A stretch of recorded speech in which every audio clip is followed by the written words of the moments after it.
I always knew that I wouldn't drive for Lyft forever. I always knew that eventually I'd move on. I just never would have guessed that it would happen like this. Enter the coronavirus pandemic. Every day, the media has a seemingly never-ending barrage of news about this coronavirus pandemic. When the states might reopen, the impending economic consequences, and the proposed economic solutions. First, it was the stimulus package, which in addition to offering $1,200 checks to many, also allowed self-employed individuals like myself to receive unemployment. Then it was that extra boost that some could get on their unemployment, up to $600, courtesy of the CARES Act. And then, of course, many more proposals have come and gone since then.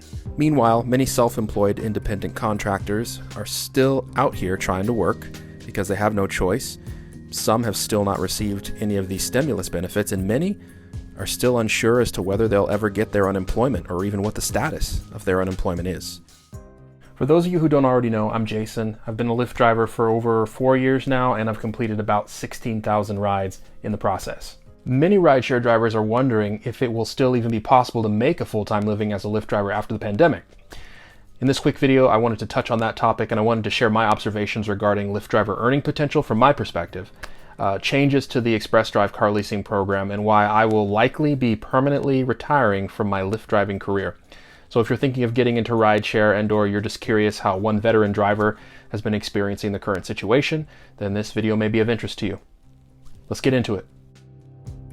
I started driving for Lyft in February of 2016, just over 4 years ago.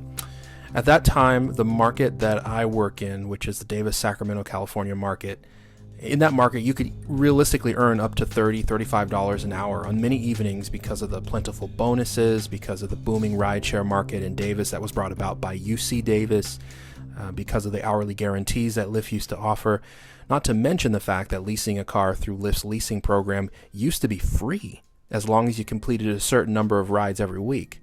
And then on top of this, there was frankly a lot less competition for drivers back then.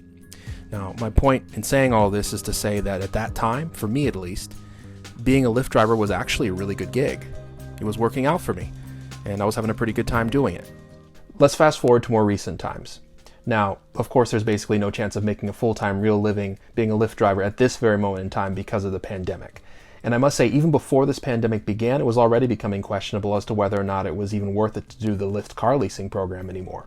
From the very beginning of Lyft's car leasing program up until the beginning of 2020, there was always at least some amount of bonus that a driver could earn on any given week that would offset the cost of the car. In other words, it used to be that by working hard, you could earn a bonus and actually pay nothing at all for the car because the bonus that you would earn would offset the cost of the car, which would make it much more worth it to keep going.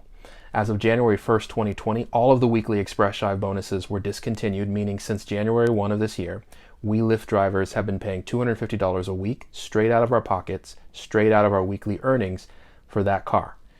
And that $250 a week has made it tough on a lot of drivers.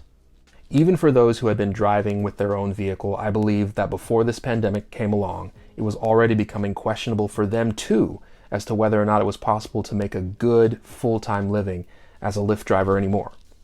Now, this is kind of old news, but last year, Lyft discontinued its usual primetime pricing incentives. So to put it simply, what primetime pricing did was temporarily increase prices for rides and thus driver earnings during very busy and high demand times, which was great for drivers.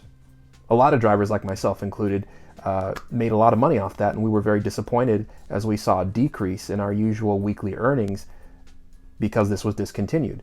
In my estimation, since Lyft discontinued their surge pricing incentives, my weekly earnings permanently dropped probably about 10 to 20% while doing the same amount of work.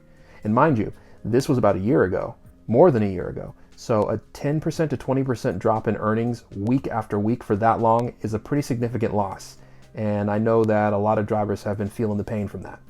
So the question is, what are drivers doing to try and deal with this? Well, many drivers have switched over to working for DoorDash, Instacart, Grubhub, Postmates, and other apps like that with varying degrees of success.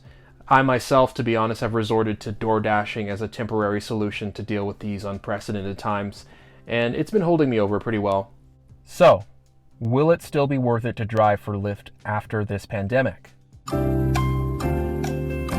It might be for some.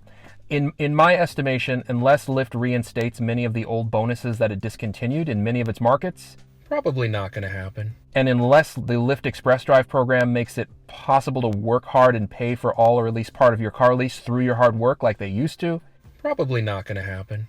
It's only going to be worth it to drive if you have your own car. And even in that case, it will probably only be worth it to do part-time, unless you're working in a major market like a San Francisco or a Los Angeles or a New York City type of market. So for all of these reasons put together, and I think many other drivers across the country, will be retiring from Lyft driving. And many of us, permanently. If you made it to the end of the video here, thank you so much for watching, and I sincerely hope that you got some value from this video. If you liked this video, please click the like button, as that will help me to know that this video is connecting with people, and it will also help the YouTube algorithm know to put this video in front of other potential viewers who might be interested. Thank you so much. Stay healthy, stay safe out there, and I will see you in the next video.